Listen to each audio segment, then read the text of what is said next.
Okay, we are now doing a panel. I had warned everyone earlier that we had been down at the Mark Center last week, and Kevin Garrison from OSD, in fact, you were in the meeting with me, said, my biggest heartburn right now is how do I get a method or a set of metrics to calculate a return on investment on cyber that I can give to the CIO's office. Now, I will defer to Rick, who actually works inside the DoD CIO's office, to see, well, what the hell are they going to do with this? What does it need to look like? Are they fighting budgetary battles, or are they doing planning? The question I promised to bring up was exactly that before the panel and the assembled group here. And so I promised Kevin Garrison that we would get him a compilation of some of the responses or things to think about, in addition to whatever we pull out of the briefings. So at the start, I am going to talk about, or ask the panel to talk about their views on what they would say to Kevin Garrison and the acting CIO. And number two, I'm going to ask them a tougher question, and I'll let them think about this later as we are doing this. But what would they use from a more S&T perspective, from a science and technology perspective, to enhance or address the whole problem of usable metrics? I brought up earlier Shukai's work at Syracuse. That was actually some of the work that Shukai had presented some years ago when we did a cybersecurity conference in St. Petersburg, Russia. That was pretty forward-looking back then. It probably isn't going to get repeated anytime soon, unfortunately, but it should be. So I will turn this over now to the panel, and last but not least, we talked about a lot of interesting stuff here today. Don't assume that I'm driving everything. Please, if you have a question you would like to ask, please ask it. And we will address that in the course of the panel today. All right, any questions on that? Okay, very good. All right, so Richard Aldrich. I know that this man has the most on the line because he's actually going to go back to the CIO's office today. So what would you venture to tell Kevin Garrison? Well, unfortunately, it's not going to make Kevin feel better, but I don't think we're at a point where we can really give a good ROI metric for cybersecurity at this point. We're putting a lot of thought into it. Maybe sometime in the future we can come up with one. But right now there's just too many factors that we don't have good control over. We don't have the underlying metrics to really make it work. I mean, basically when you think it through, we're trying to, in cybersecurity you're trying to prevent something bad from happening. So the question is, how much are you willing to pay to prevent something bad from happening? And how do I know that's the best expenditure of my money? Well, if nothing does happen, you could always claim that it worked, but that's not likely to happen. So then when something does happen, it's like, well, why didn't we put the money to stop that? Well, did we stop a lot of other things that you didn't know about? So I think there's so many variables in there, and because we're not physics-based and everything else, I don't think we're at a point right now where we can deliver up a satisfactory ROI metric. But we're certainly trying to see what we can come up with as a good proxy in the meantime. And quite frankly, right now we don't have one of those yet either. We can cost out solutions. We can kind of project, what types of attacks they might stop. We can kind of project what types of, we're not that close yet, but we're trying to come up with cyber key terrain. What do we most need to protect? So we might be able to figure out some ways to effectively spend money, but I don't think we're at a real point where we can do an ROI yet. But I open it up to anyone else who might feel differently. Yeah, I will respond sort of in that context too, of just trying to give some context about why it's a hard problem, but maybe some ways to think about the problem too. And I think it, in a broader context, any kind of military environment, you're always trying to maximize the uncertainty that your enemy faces while you're trying to increase the amount of clarity that you have. And it's those two opposing things that you sort of fight for in any war space. And so maybe one strategy for how you think about where the best investments are you know, in a cyber system, how can I design the system so that it has the most complexity towards someone from the outside looking in, but then also provides the most clarity for the inside user in terms of what they're trying to achieve. And that description also kind of starts to get to the point of why insider threats are so important. Mm-hmm. Because you're trying to provide clarity for the inside users.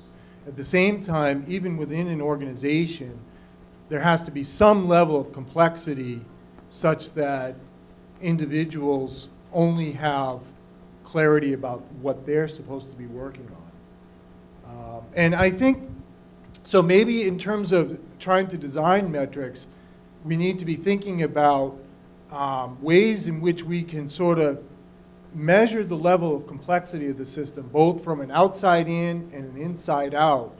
And it's about maximizing the difference between those perspectives that makes your system secure, and also might reveal where your system has vulnerabilities. That's a great answer.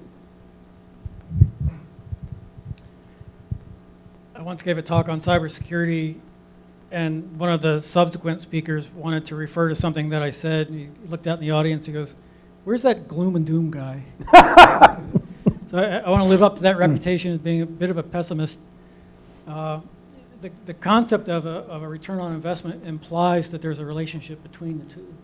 Mm-hmm. That at some point, whether the correlation is positive or negative, it's consistent. And unfortunately, I think this is a case where we're never going to win the bet. It's the kind of thing you've got to pay attention. One of the earlier speakers mentioned gaming the metric. I showed a lot of different kinds of metrics and said that there are lots of things available that measure lots of different features. None of them is good for any, none of them is necessarily the best for any given purpose. The logical conclusion to that might be you've got to have them all, because how do hackers work? They poke at things, and if this doesn't work, they're going to go somewhere else. If this doesn't work, they're going to go somewhere else.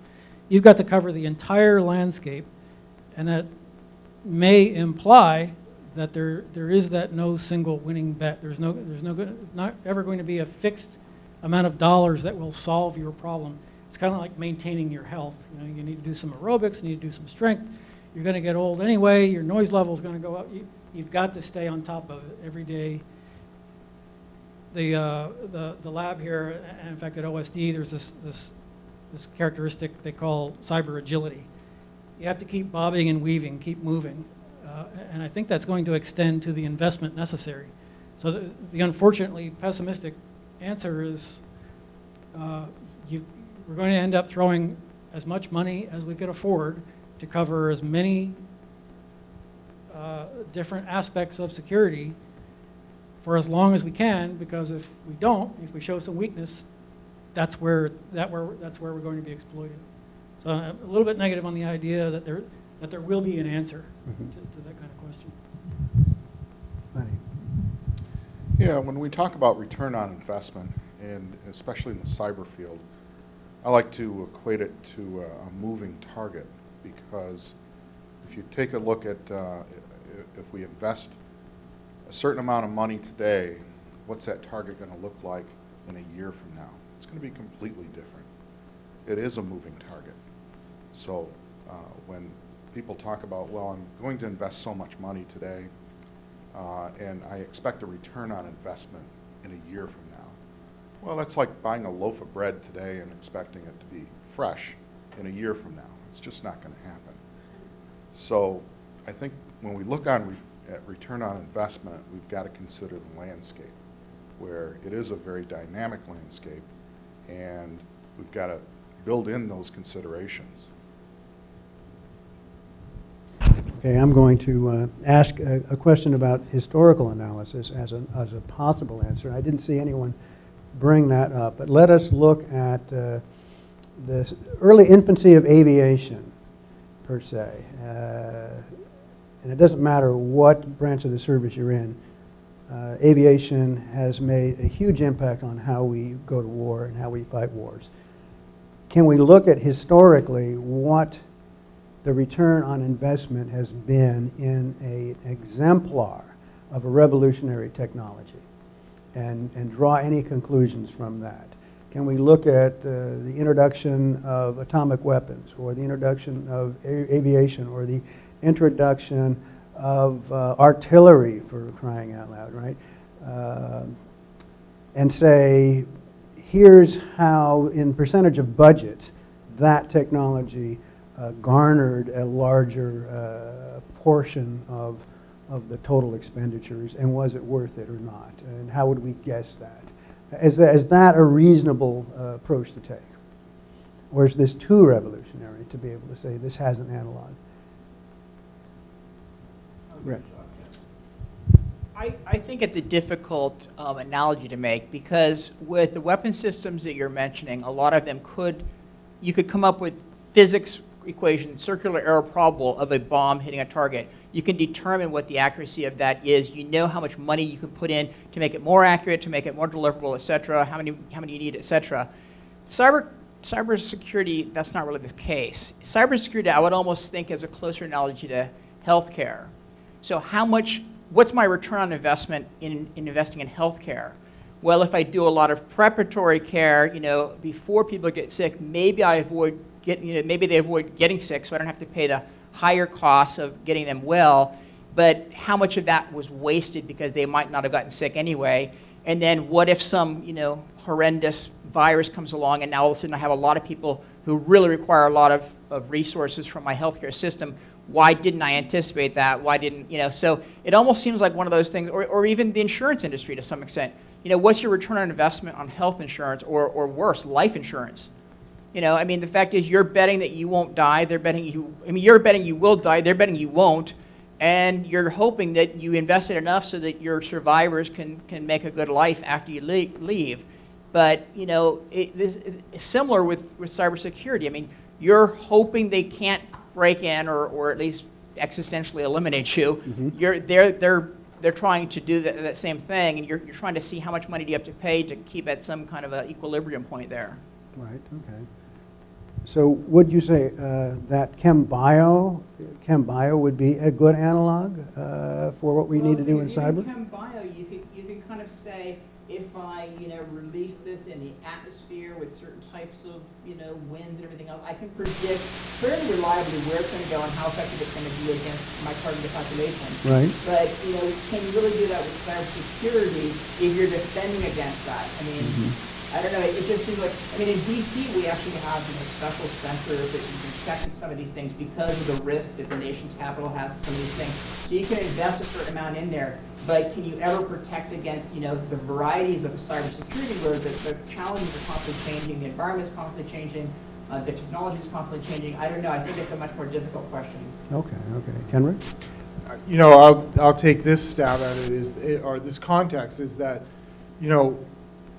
like with airspace in its early development, military systems are always sort of seeking to exploit the highest level of complexity that can be understood. And so just in the history of airspace, you had, this extremely complex capability that brought something new to society. And that is part of what creates that differential between, if you have the ability to put it in a simple enough form that you understand how to control it, then you can use it against an enemy. And that's why we're always faced in working on defense systems about trying to take advantage of very complex systems. And so again, in cybersecurity, we're trying to design computing systems and communication systems that provide some level of enhanced capability for our society. And at the same time, that complexity both makes it easier, makes it more easy to break, you know, and so makes the system potentially vulnerable. And that's what pushes us to have to continue to invest in maintaining that differential between what we understand and what a potential adversary still sees as too complex to make vulnerable. Okay, any comments on that, John? I have a thought that I don't think answers your question, but it's a thought. It would be a lot easier to take a platform like an aircraft or something and point out an example of where, gee, I wish I had designed that measure of security. Of course, can't talk about vulnerabilities of military platforms here.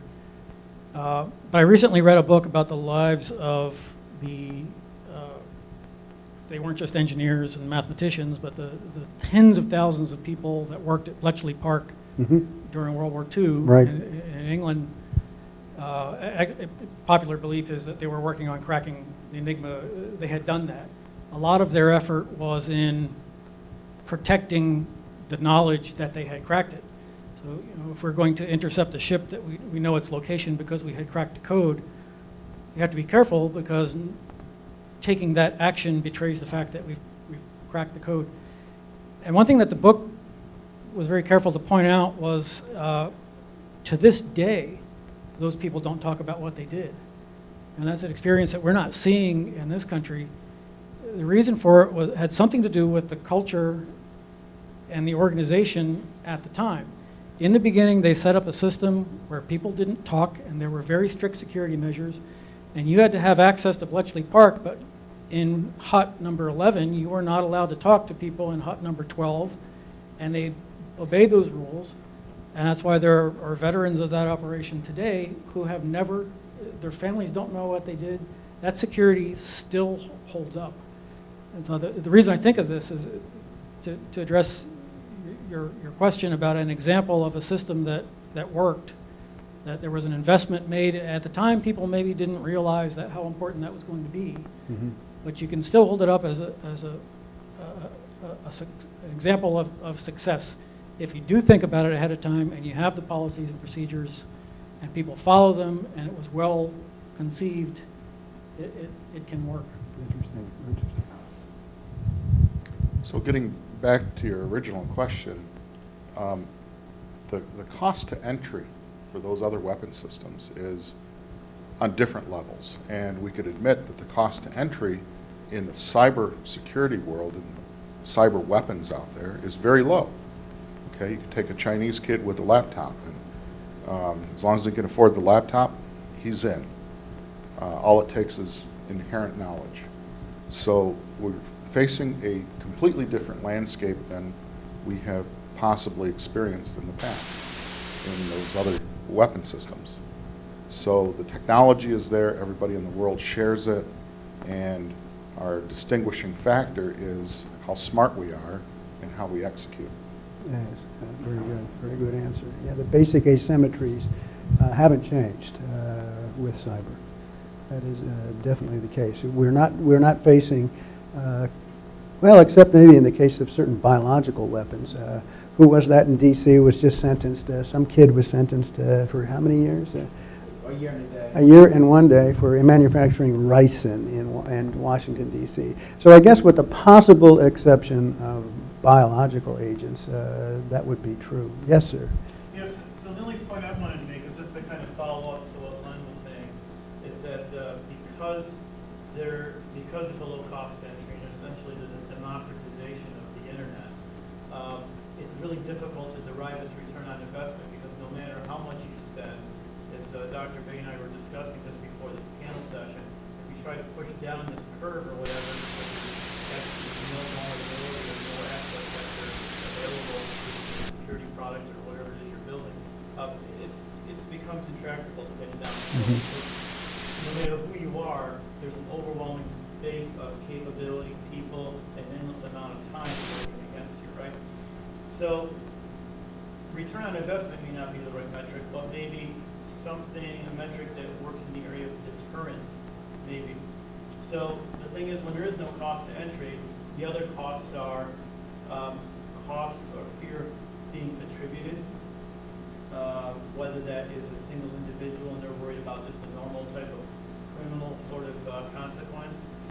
Maybe its attribution has political ramifications. If, for example, you're a nation state or a nation itself, you don't want to have your actions be displayed in a stage of Right. State Department events. Right. So maybe that's why actually the return on investment doesn't work, but maybe metrics that help us better deter through investigation of forensics or other types of factors that we can see when we see a digital stream coming at us that may be malicious, to be able to determine something about, how long did it take to get to it, where did it come through, what do I understand about how the program put together, and orchestrate and things like that. Maybe these are key areas that we want to work on that might help try to at least dissuade and lessen the number of attackers who may be bearing down upon us. Right, right. And then from there, take a look at other things to help fortify and harden our systems. Right, so looking at a larger cost-benefit analysis as part of the picture. Yes, sir. Do we have another microphone back here or not? Okay, thank you. Thank you very much. Can I just comment on these determinants questions real quick? Yeah, here, let me use, Sorry. have a mic. Okay. I think deterrence is something we definitely need to address. I agree with you. I was in a deterrence conference some time ago, and some of the interesting issues that came out were, one, attribution still is difficult. So, even when we publicly accuse China and other countries of doing certain things, on the international stages, they say, it's not us, I don't know what you're talking about, blah, blah, blah. And it seems like there's no retribution. There's no, hey, you really did do it, So that still seems to be, there's a lot of ways they can anonymize through Tor and other things, although there's some issues with that lately. There's so many ways, and then some of the countries are even hiring criminal organizations to kind of do it on the side so that even if it comes back to the source, it doesn't come back to them. So there's that. The other thing is, I think it's difficult sometimes to deal with the issue of deterrence when you have the advanced persistent threat. So let's take it to just a physical scenario. If you're in a neighborhood that's a high crime area and you have a dog and an ADT sign and lots of locks, they might skip your house because it's just easier. You have enough deterrence that it's just easier to rob somebody else. But if in the APT, you're generally dealing with a nation state that wants what you have specifically. So you no longer have to be better secure than everyone else. You have to be secure enough that they're going to keep hitting you until they get in. So some of the traditional concepts of deterrence don't work as well when you have a sophisticated adversary. We could probably deter a lot of the low-lying threats and even maybe some of the mid to moderate level threats, but the highest level threats that we're most concerned about, we are going to have more difficulty deterring. We can make it more costly for them, which is in itself a good thing, but we will probably not be able to deter them entirely. Right. Well, we also have the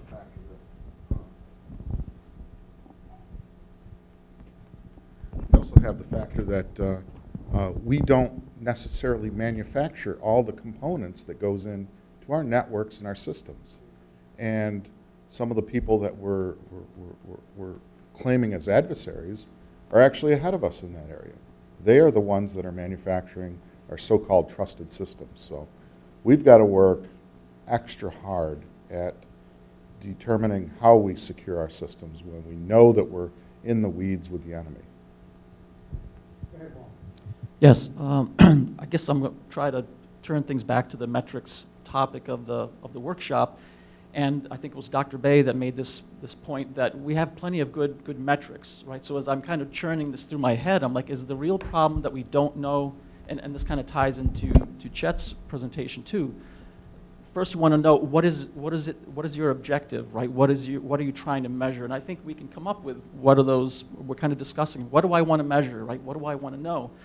But it seems to me that the real challenge that was kind of coming out with some of the presentations today was, how do you go about taking the measurements, right? It's the it's the measurements, it's the collection of data, and then the analysis. It's that thread, right, that then gives you a defensible number that you can go back and say, here's the answer to your metric. So I can say what it is that I want to measure, but it's how you measure that it seems to me is a really difficult problem. And the Kenric's presentation, right, even comes down to once I've measured and I've collected data, it comes down to interpretation via different analytical, statistical means. You can easily misinterpret your result if you've incorrectly applied your analysis method. So that to me seems to be the real challenge, right? And then the discussion of red teams. When I have a project right now going on in this area, and it seems to me that it's sort of like a red team experiment is sort of like an oxymoron, right? Because the red team is so ad hoc. I mean, they're humans, right? And half a dozen red teams will behave in half a dozen different ways and accomplish tasks in different time sequences, all that. So how do you say that you've actually conducted an experiment where humans have in real time, in ad hoc ways, collected the data that you're now analyzing? So it needs to be something repeatable. So I'm just kind of wondering if people have thoughts about that problem space, that it's not so much whether I have a good question that I want to answer, but how do I go about actually collecting the data and analyzing it to get to the result for that question? Quick and dirty, just from a cognitive science background, scientific repeatability is something that in many cases can't be done regardless, and they call those situations quasi-scientific insofar as I can collect data from events that occur, such as a lightning strike on a poor victim in some field somewhere, but I can't generate repeatable experiments on that, right? So in those cases, you are able to collect data, but it's ad hoc and it's catch as catch can, so you can't schedule those, right? Yeah, remember that glib remark that I mentioned, that every system is secure until it's not. So, Walt, to add to Walt's question, all cybersecurity testing is destructive. So it doesn't matter what the skill of your red team is. You can exist under the belief that I'm secure because I have a red team in the back room trying to crack the system. Your worst nightmare is when they succeed. Right? Then what do? You put a lid on it. Right? A lot of the work done at the lab in security is unclassified until a vulnerability is discovered, and then whoop, security, the veil of security descends on it. But it's too late. The genie's out of the bottle at that point. So that concept that everything is good until it's not is not just facetious. It gets to this issue of quasi-scientific. What you measure almost doesn't matter, because at some point there will be a weakness and somebody will break it, and maybe it's the time it takes to get there, maybe it's the cost they put into doing it, maybe it's the number of people actually adding people to your red team doesn't necessarily make them more effective, just how skilled or intuitive or what kind of guesses they make are just as effective. But yeah, I think the question and Paul's response get right to the point that if it's not repeatable, it's not a process. And this, because everything is destructive in red team testing, it's not repeatable. To try to address your question, I would emphasize the importance of red teaming, but also maybe give some suggestions on how to think about the outcomes of it. And as I said, and actually before I address it, maybe I'll just comment on Len's point about how we're buying and building systems from organizations that we can't completely trust. And that gets right to the heart of the point I'm making, is that at some level, your security in an untrustworthy situation has to do with the difference between the clarity you have and the lack of clarity that the person you don't trust has. And so, and that's why that's a more vulnerable situation, is because they have a lot of clarity. They built it. At the same time, though, I'd emphasize two things. One is that our goal as an open democratic society is to build and strengthen that and make it broader. And it's not an easy task, you know. So then getting back to the importance of the red teaming, I think that while it can never be perfect, you know, at the heart of the point of the red teaming exercises is to simulate that outsider.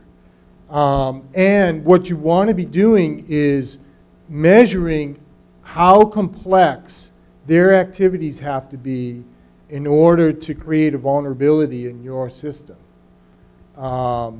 And you can think about that complexity across how much time it takes them, what level of expertise they require in terms of, you know, what type of, and the expertise might be measured on what kind of methods they used. You know, so you might not just measure the amount of time, but you might analyze the kinds of methods that were used. And at the heart of it, I think you want to be creating a disparity between the level of complexity that the red team has to use versus the level of complexity that an insider does in their job. And then maybe my final comment is that I think that, you know, another point that John brought out is that, in fact, the exploits actually have a very simple characteristic often, and the defense is much harder. And I don't think that's at all unique to cyber. I think that's true of any society that is highly structured and has high capabilities. It's always easier to tear those things down. You know, so that's just part of, that is part of what we face and we'll always have to deal with.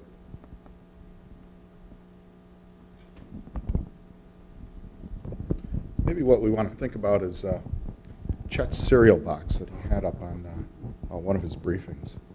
So on that cereal box, he showed the nutritional value of the contents inside. But maybe we look at it from a different perspective, is that there's a freshness date on there. Don't use by, you know, it expires sometime.